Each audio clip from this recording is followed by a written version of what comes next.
इतिहास हमें प्रेरणा देता है, हमें बहुत कुछ सिखाता है। हमने हमारे पूर्वजों ने जो पीछे गलतियां की, वो गलतियां हम आगे नहीं करें, ये भी इतिहास से ही हम सीख सकते हैं।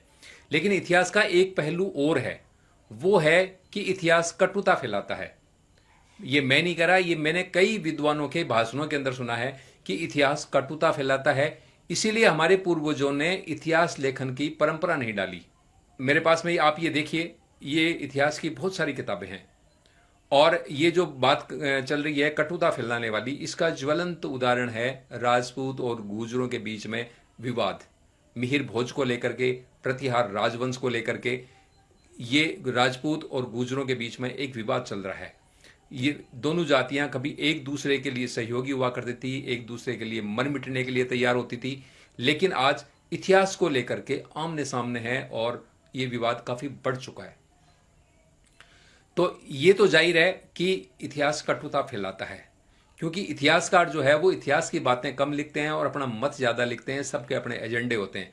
मेरे पास देखिए, ये इतिहास की बहुत सारी किताबें हैं और मैं इनमें अक्सर पढ़ता रहता हूं।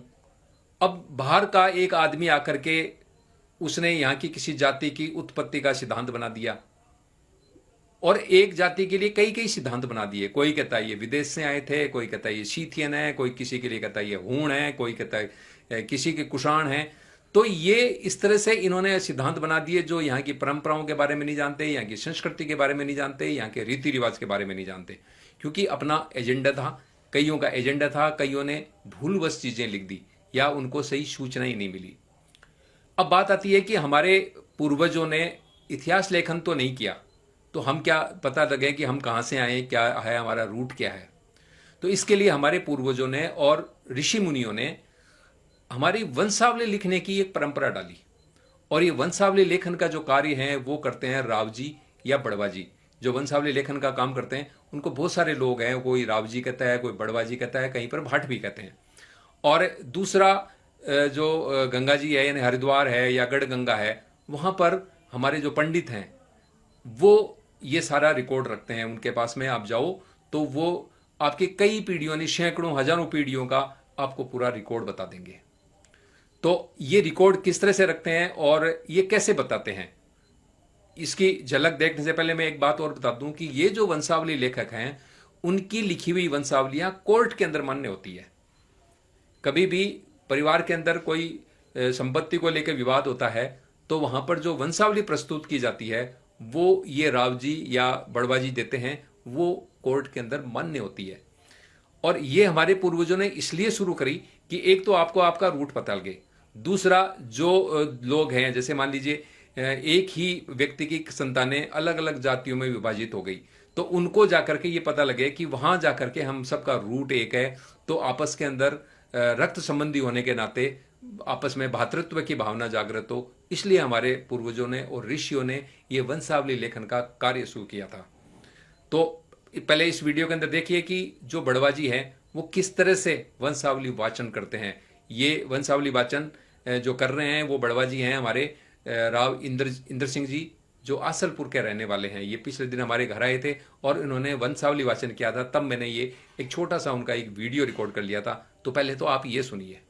वंश की बढ़ोतरी करे, व्यापार वाणिज्य की प्रगति करे, गणपत को ध्यान धरूं, सरस्वती को सुरनार कहूं, वंश वर्णन करूं, करजो सदा सहाय, प्रथम सिमरू में शारदार, निर्वण करूं मैं शीश, अर्ज करत हूं अम्ब को गाता गाऊं अनेक, शिवहर इंद्रा सुरवरण शरण, विलंब विघ्न हरण, मंगल करण जय जय जगदम्ब, सदा भवानी दाहनी, सन्मुख रहत गणेश, पांच देव रक्षा करो, ब्रह्मा विष्णु महेश, धूंधाड़ा दुख भंजना, सदा दिवाली बेस, सारा पेली सुमरजो गौरी पुत्र गणेश, गजानंद आनंद कर कर सुख संपत में सिर, मन इच्छा पूर्ण करो तो हरो भक्तारी पीर, दाता जसकृत लिखु हंस वाहिनी माय, ददक्षर को टाल जो सदा करो साय, गढ़ राता तल उड़ना उड़ो बरो देश, खेजर लो मात वंश तपे मुर्दर देश, बे माता सुमर्या पट ब्रह्म रस्ता, विश्वकर्मा सुमर्या रथ दड़ंता, आई जी समरू अजगरा दो क्या मात दनोप पूगे रोजिम लहरे आटू पैर नोप,